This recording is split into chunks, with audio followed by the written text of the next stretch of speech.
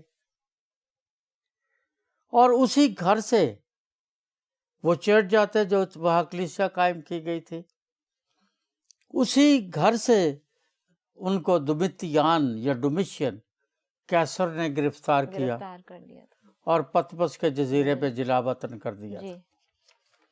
تیموتھیوس اور تیتس اور فلیمون اور یہ سلاس یہ یوحنا کے ساتھی تھے، ہم خدمت اکولا اور پرسکلا جی یہ سب ان کے ساتھی تھے، ٹھیک اور ان کو اٹھا کر کلیسیا کے نوجوان مقدس یوحنا کو اتوار کی عبادت میں لے جاتے اور ان سے کہتے کہ وہ کلام سنائیں، ہوں چونکہ بزرگ ہو گئے تھے پطمس کے جزیرے سے واپس آنے کے بعد افسس میں واپس آئے افسس میں۔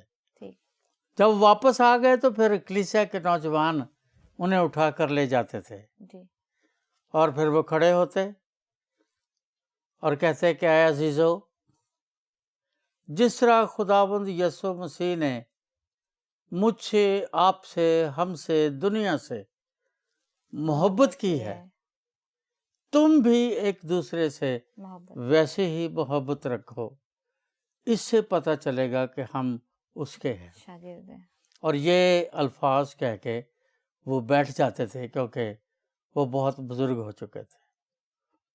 وہ 85 سال کے تھے ہوں جب یہ انہوں نے مکاشفہ کا کہ نبوتی کتاب تحریر کی ہے۔ صحیح تو اس لیے افسس شہر کی جو کلیسیا ہے، اس کے بارے جب ہم افسیوں کے خط کا مطالعہ کرتے ہیں تو مقدس پولس نے چونکہ وہ کلیسیا قائم کی تھی، پہلی بار نئے عہد نامہ میں متی سے لے کر پہلی بار لفظ کلیسیا کے جو عقائد ہے، جو اس کے ڈاکٹرنس ہیں، اس کا جو عقیدہ ہے، ایماندار کیسے ہونے چاہیے، کیسے نہیں ہونے چاہیے، ان کی ذاتی زندگی، ان کی معاشرتی زندگی، ان کی خاندانی زندگی کیسی ہونی چاہیے، ہوں وہ مقدس پولس نے پہلی بار افسس کے خط میں لکھا۔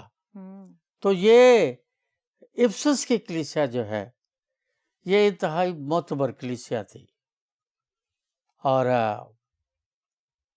اس کو خداوند یسوع نے جب یہ 7 خط لکھے، میں نے مسیح یسوع کے 7 لو لیٹرز کہتا ہوں۔ جی میں نے آپ کو بتایا کہ یوحنا وہاں کھڑا ہوتا اور خدا کا بندہ، خدا کا رسول یہی کہتا ہے کہ جس طرح خدا نے ہم سے محبت کی ہے تم بھی ایک دوسرے سے محبت رکھو۔ کرو جس کلیسیا کی بنیاد محبت پر قائم کی گئی ہے، ہوں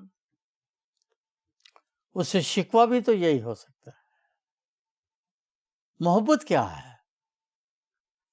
جب ہم بائبل مقدس کے مطابق بات کرتے ہیں یا بائبل مقدس میں محبت کی بات کرتے ہیں تو اس میں اس کی جو ڈیفینیشن جو عام خدا کے کلام کے طالب علم دیتے ہیں جی وہ یہ ہے کہ محبت وہ باطنی جذبہ ہے جس جذبے کے تحت محب جو ہے وہ محبوب کی ترقی، خوشحالی اور بہتری کے لیے ہر قربانی دینے کے لیے بخوشی تیار ہو جاتا ہے۔ کلیسیائیں اپنے رتبے اور کے مطابق کوئی کلیسیا نہ کوئی بڑی ہے نہ کوئی چھوٹی ہے، صحیح، اپنی حیثیت کے اعتبار سے کوئی چھوٹی بڑی نہیں ہے۔ کلیسیائیں دو باتوں سے بڑی ہیں، ان کی آپس میں محبت کیسی ہے اور وہ ایمان کی کس بنیاد پر کھڑے ہیں اور ان کا ایمان کس ایمان اور اعتقاد کو ظاہر کرتا ہے۔ اور افسیوں کے پہلے باب کی 15ویں آیت میں پولس یہی کہتا ہے کہ تمہارے ایمان کا شہرت سن کر، تو تمہاری محبت کی شہرت سن کر میرا دل خوشی سے بھر جاتا ہے۔ تو یہ افسس کی کلیسیا کا میری نظر میں مختصر سا تعارف ہے اس شہر کا، اس جگہ کا، کیونکہ اس کے بارے میں بہت کچھ کہا جا سکتا ہے، اور اسی لیے دوسرے باب کا آغاز جو ہے وہ افسس شہر سے ہوتا ہے۔ تھینک یو پادری صاحب، بڑی خوبصورتی کے ساتھ آپ نے افسس شہر کی وضاحت کی ہے۔ میرا ایمان ہے ناظرین آپ نے بڑی برکت پائی ہوگی اور افسس شہر کے بارے میں سیکھا ہوگا۔ اور جب ہم اسے پڑھتے ہیں تو اس میں لکھا ہے نا کہ میں تیرے کام اور تیری مشقت اور تیرا صبر تو جانتا ہوں، اور یہ بھی کہ تو بدوں کو دیکھ نہیں سکتا، جبکہ ادھر اس جگہ پر کتنی بدکاری ہو رہی تھی، لیکن یہ جو کلیسیا قائم ہو چکی تھی اور ان کی تعریف اس طرح کی گئی ہے کہ وہ بدوں کو دیکھ نہیں سکتی۔ تو بڑی خوبصورتی کے ساتھ آپ نے بتایا ہے۔ اگلا سوال آپ سے پوچھنا چاہوں گی کہ علماء دین ابھی تک متفق نہیں ہو پائے کہ دوسرے باب کی پہلی آیت میں درج فرشتہ تمام کلیسیا کے لیے یا پھر کلیسیا کے پاسبان کے لیے، آپ کیا کہتے ہیں اس کے بارے میں؟ افسس کی کلیسیا میں جب ہم اس خط کے بارے پڑھتے ہیں اور مکاشفہ کے پہلے باب کا مطالعہ کرتے ہیں تو وہاں لکھا ہے وہ جو اپنے ہاتھ میں، داہنے ہاتھ میں 7 ستارے رکھتا ہے۔ اب یہ 7 ستارے جو ہے، 7 کا عدد جو ہے وہ کاملیت کا عدد ہے یہودیوں کے ہاں، جی، اور علم جعفر میں یہ کاملیت کا عدد ہے۔ جی، اس کے پاس جو خادم ہیں وہ اس کے ہاتھ میں ہیں۔ اب ہاتھ میں کیوں ہیں؟ پہلی بات تو یہ ہے کہ وہ اس کی حفاظت میں ہیں، صحیح، اس لیے جو حقیقی خاطب ہے انہیں ڈرنا نہیں چاہیے، جی، خواہ شیروں کی باندھ ہو، جی، خواہ آگ کی جھیل ہو، خواہ سمندر ہو، خواہ کشتیاں ہوں، خواہ کچھ بھی ہو، کچھ بھی ہو، ایماندار جو ہے جو اس کا ہے وہ اس کے ہاتھ میں ہے، اور جو اس کے ہاتھ میں ہے اس کا دوسرا کام یہ ہے کہ وہ اس پیغام کو، اس کلام کو لوگوں تک لے کر جائے جو اسے دیا گیا ہے۔ صحیح، وہ افسس کی کلیسیا کو جب آپ خط میں پڑھیں گے افسیوں کی کلیسیا کے خط کو، جی، تو وہاں لکھا ہے کہ جب وہ آسمان پر چڑھا تو اس نے آدمیوں کو انعام دیے، بعض کو رسول، مبشر، چرواہا، استاد بنا کر دے دیا۔ صحیح، اب یہ جو لوگ ہیں جو خداوند نے دیے ہیں اور افسس کی کلیسیا کو یا دنیا کو دیے ہیں، ان کے پاس ایک اطمینان تو یہ ہے کہ کوئی ان کا محافظ ہے، صحیح، اور کب تک ہے؟ دنیا کے آخر تک۔ دوسری بات کہ ان کے پاس ایک پیغام ہے، ان کی ایک ذمہ داری ہے، ان کے پاس ایک فرض ہے، ایک ڈیوٹی ہے ان کو دی گئی، اس لیے تو انہیں ستارے کہا گیا ہے